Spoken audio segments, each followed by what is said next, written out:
Hi, I'm Devin Hayes. And I'm Amanda Joyce, and today's topic is crawler confusion, how Wack site structure can kill your search rankings. And here's why you should care. If search engine crawlers are confused by your site or they can't figure out what it is that you do within half a second, your rankings will suffer. Welcome to Trade Secrets, where we demystify digital marketing to help contractors get the most bang for their marketing bucks. This is for you if you're a contractor looking for actionable marketing insights. Learn from home services industry experts to elevate your business through simplified marketing strategies. Let's dive into today's trade secret. Another great topic. This is a topic that we cover a lot of times in discovery calls with people, and we've talked about it at a lot of conferences and things. And Devin, in all of her brilliance, always does such a great job of explaining this. She's obviously the brains behind all of our SEO strategy here at Elevation Marketing. And I love hearing her go through this exercise. So I think it's going to be really good for all of our listeners to really kind of get a good idea about what exactly Google sees when they hit their website. It's actually really interesting to understand how search engines do, read your website. So, we actually love to go over this with clients, and it helps them kind of understand some of the magic behind SEO. But before we kind of dive in today, we are going to do a screen share, and we haven't done that yet on the Trade Secrets podcast. So if you normally just listen to us, I'm going to try and be as descriptive as possible, but this might be one where you actually want to go to our YouTube channel and check it out, because then you'll kind of be able to exercise these same practices on your website and take a look at some of the things that you either, you're kind of checking the box, or maybe you're missing, and maybe, that's something that's hindering your performance on Google and your rankings. When we type in a query to any search engine, there's what's called a crawler. And the crawler kind of dives into its index, which is just basically a big database of stored information on every URL out there. And that stores information on files, images, media files, text, and it also stores the context, not just the content.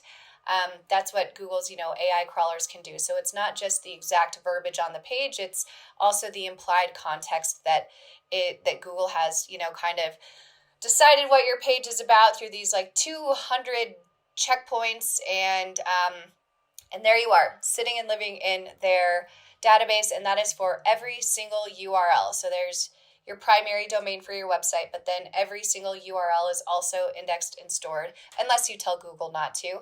And it also, will arbitrarily stop storing that information or stop indexing a page. So that's something to also keep up with that we've talked about on other podcasts.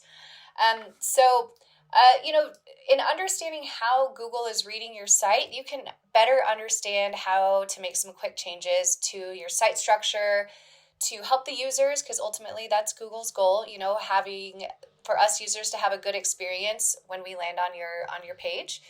And maybe if your rankings aren't doing great and you don't really understand why, some of this information can help. So with that, am I getting too in the weeds here, Amanda? No, I think it's perfect. I think that's exactly, you teed it up well. So let's take a look at a website and talk about if Google would swipe right or left if it checked out this website. Okay, so let's see here. And we found this website a long time ago, I think years ago. We put a proposal into them and they never picked us. And so we always peek back at them to be like, did they go with another agency? What did they do? So this is a roofing company out of Tennessee. Bluebird Roofing. First and foremost, there is information stored on your website that we don't see as users, but that crawlers see. And some of that is what's called your meta descriptions and meta titles, which actually as users we see those, but sometimes we don't see the meta descriptions.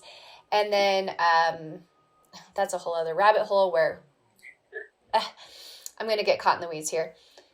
You can see the meta descriptions if Google decides to serve that on the search engine results page.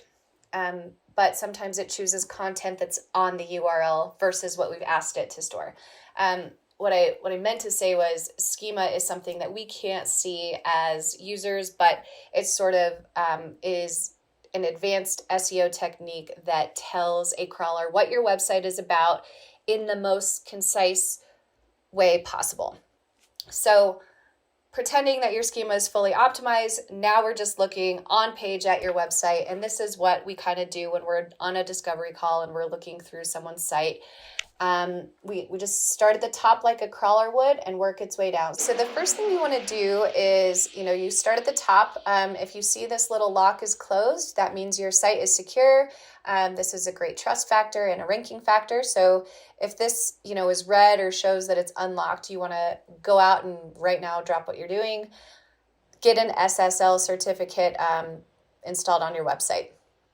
The next thing we're looking at is your URL. This one, this is great. It has the name of their primary service in the URL.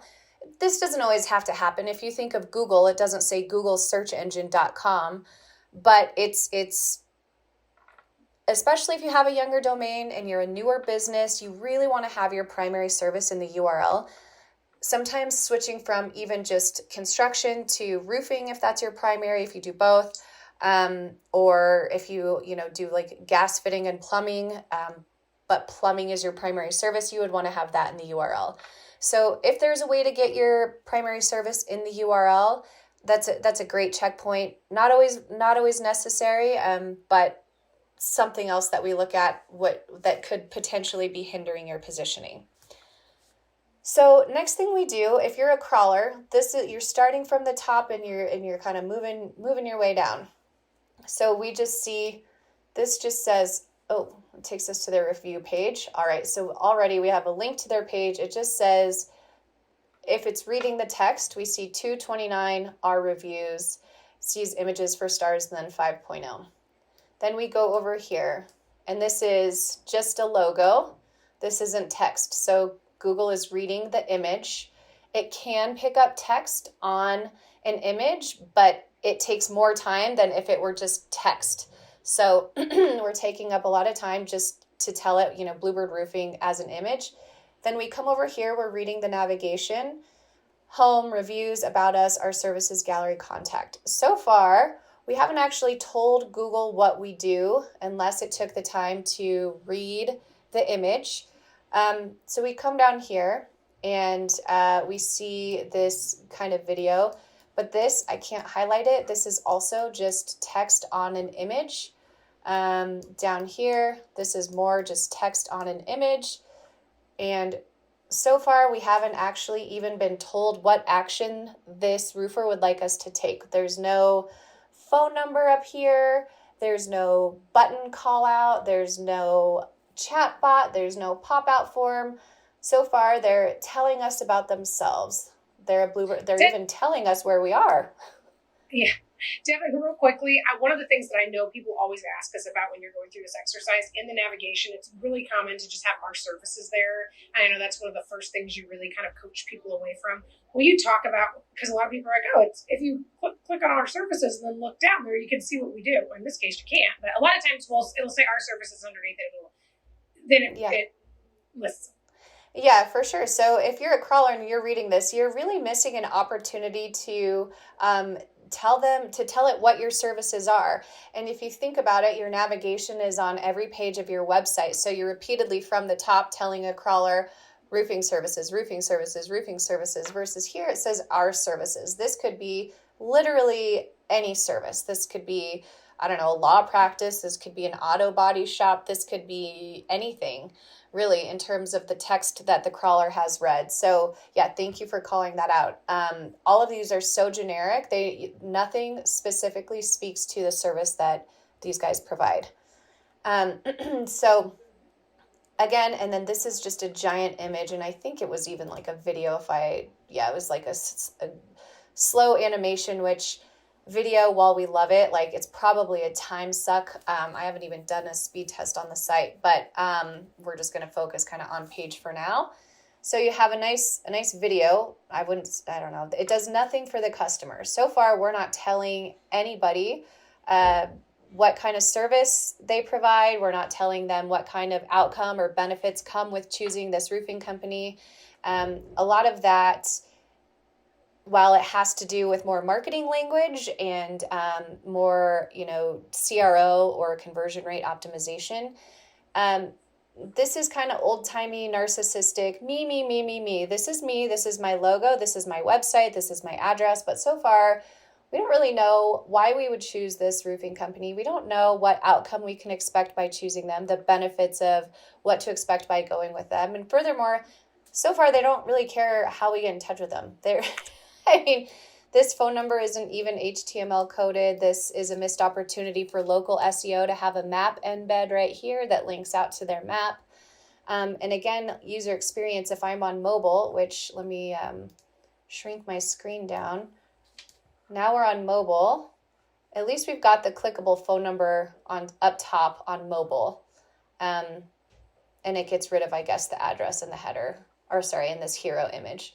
Okay, so we'll go back to desktop view. And now we're down here and we finally get the first text. See, none of this I couldn't highlight. So the first text we're getting, this is the first opportunity for this website to tell Google what it's about.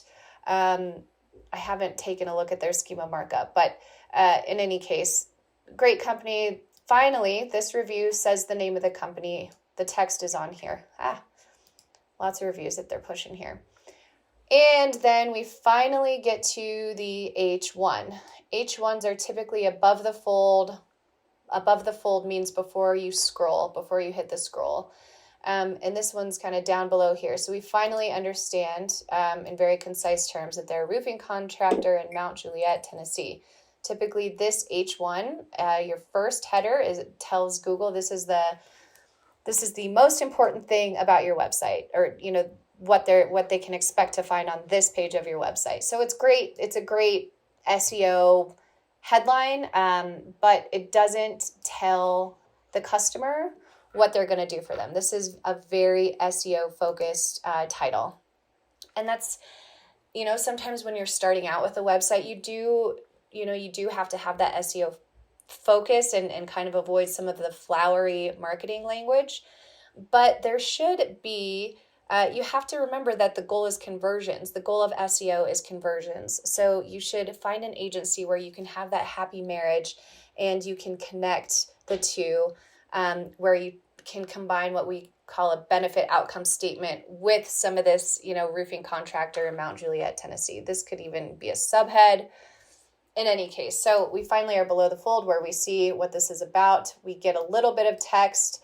Best practices, you should have, at least 600 words on your homepage. Google's gotten a little bit more lax with that, and you'll see homepages that, they rank really well and they only have like 400 characters on the site.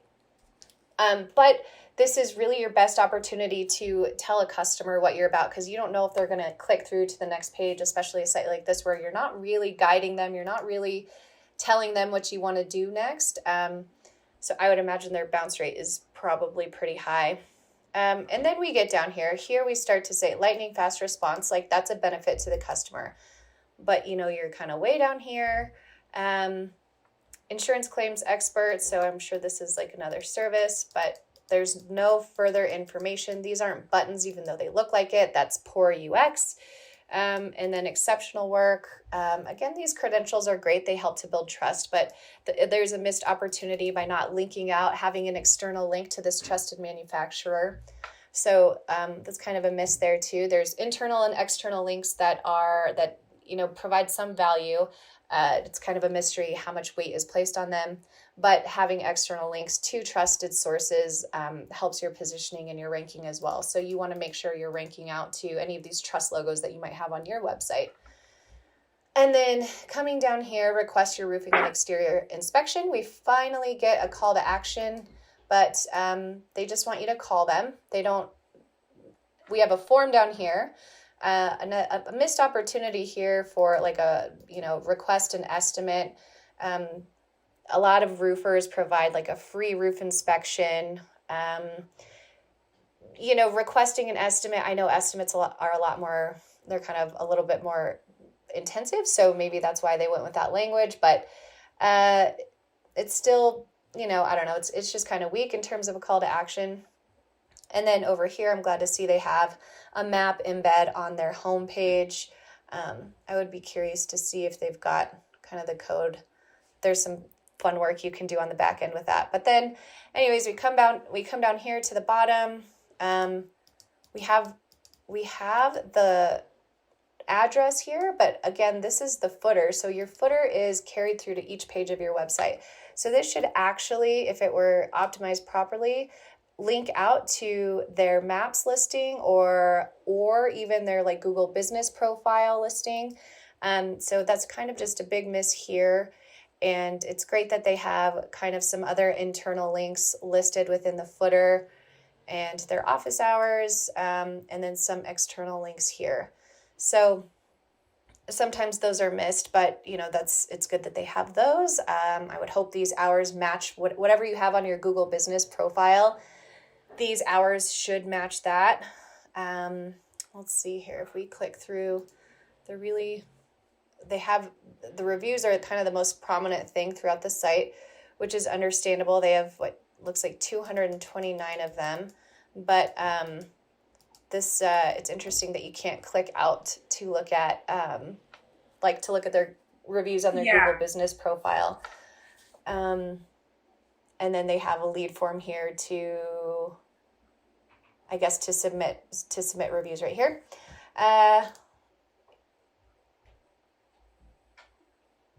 And actually, I'm going to go back to that. If we look at this title, reviews of Bluebird Roofing, you could optimize this title a bit more, right? Like, I mean, you could say like roofing contractor reviews in Mount Juliet, Tennessee, and then have a subhead saying Bluebird Roofing. So titles like this assume that customers know your brand. So when you go more broad and generic, then you're targeting a larger audience because they're wanting to investigate reviews of roofing contractors in the area versus customers who maybe are brand aware. So this is making a big assumption and kind of limiting yourself in terms of search for who you could potentially reach. And then about us, like I'm a sucker for a good team photo, so that's nice. But again, these elements are not clickable and they're just part of an image.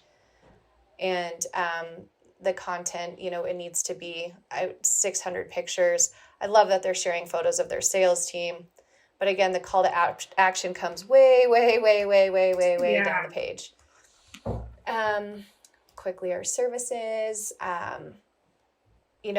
It's just a big missed opportunity to not have the header above the fold. I have to scroll down before I find out that, their headline of this page is roofing services from Bluebird Roofing. So I'm a crawler. I'm still seeing our services in the URL. So it's another missed opportunity to say, roof replacement or whatever primary services or roofing services or roofing company. Each market is different, but the URL, again, thinking that a crawler starts at the top of a website and moves its way down. It's kind of just a missed opportunity there. And then again, like not having a headline above the fold, that's a big miss. And then kind of just the shortage of content, Yeah. It's really surprising to see all of the services just there kind of lumped into one page. We don't often see that. Yeah, everything just, and you can see an overview page and I get that, but if you're a crawler, like you just see roofing services, but each focus keyword, each service should have its own page. So like there should be a roof installation page. There should be a roof repair page. I love that they like installation, they've pulled as different from replacement. That's interesting. And then storm damage. But they don't tell us whether this is commercial or residential or both. They don't pull out the services, and there's different keywords and different keyword focuses for those particular things. So when you lump it all into one page, what do you want this page to rank for? What are you trying to rank for? It's confusing. And then, a gallery is always great for a user to take a look at. I like a gallery that tells me more about the shingle that I'm looking at. In local search, there's a missed opportunity here because you're not saying where this house is. It's a beautiful house, and you're not saying the type of shingle, and you could tell a little bit about the project, So there's just some missed opportunities in terms of local SEO on this page.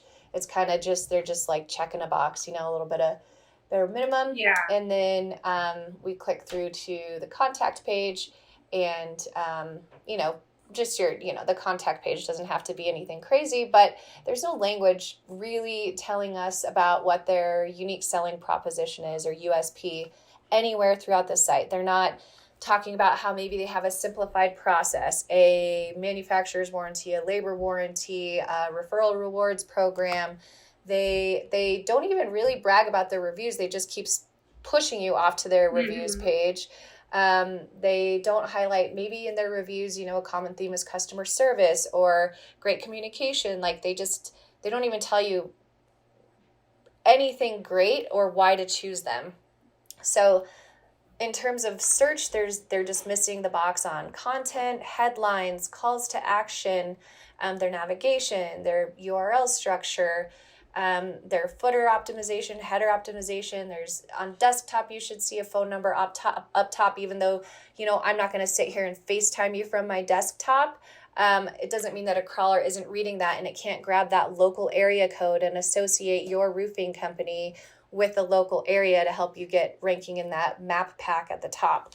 So, and they have cars wrapped, they're doing the stuff, but it's a digital miss. And I think, these are great contractors. They do really quality work. They do great job site marketing. These guys are really doing, their social media. I love them on social, and literally, they're not a client. We just met them, a guy who's been long gone from that company for a long time now. And so we always just, peek in on them. Anytime we don't win a contract, we're like, what are they doing? They're doing all right. They're doing a lot of stuff really great, but just their website is not working for them. And this is your asset that can be working for you 24/7 when you're sleeping and you're not doing anything. There's just so many SEO layups on this site where it's, if they understood how a crawler was starting from the top and going to the bottom, that helps you look at your website through a different lens instead of I know I need an update. But even if they did changed it to roofing services versus our services, even these small changes will help you and start to help you gain at least some market share, depending on, I don't know how optimized their competitors are. I haven't even looked at that, but just absolutely. Part of the And I consideration. think this is just really great feedback for people listening to just kind of go through the same exercise on your website. Take a look at it. Think about the way Devin was just looking at this website. Take that same lens and just go assess, maybe some of these misses that she's pointed out are misses on your website that you could easily tweak on your own or ask your agency to make improvements. Yes, that is some great advice. And I didn't, comb over this ahead of time. We just kind of picked them out because we're like, oh yeah, whatever happened to that company? We should at least go through it. But, we didn't even look at their off-page stuff, and there's other things there. But the focus of this podcast was just to share with you how a crawler is reading your website from the top down, from the back end to the front end, and things that you can do and these slight tweaks that you can make without, throwing a whole bunch of money at it, and just make those, quick wins, kind of as website layups for the user experience on your site and for crawlers. Brilliant. As usual. Well, I got a little long-winded there, but thank you all for listening. If you made it through this far, you're the best, and we really appreciate your support. Let us know what questions you have. What did we miss? Do you want us to do your website on one of these things and just kind of record it? And if you're, we'd be happy to talk you through it. And I don't know, that might be a fun one too, to have a recurring podcast where we kind of just have someone on the line with us and go over their site and maybe some things that we're seeing. But anyways, I think it would be brilliant. All right. Awesome. Well, great job, partner. Thank you. Thanks, everyone, and we'll see you next time. That was today's trade secret. Thanks for listening. Did you find this helpful? We're just getting started. Subscribe and don't miss our next reveal. Until next time.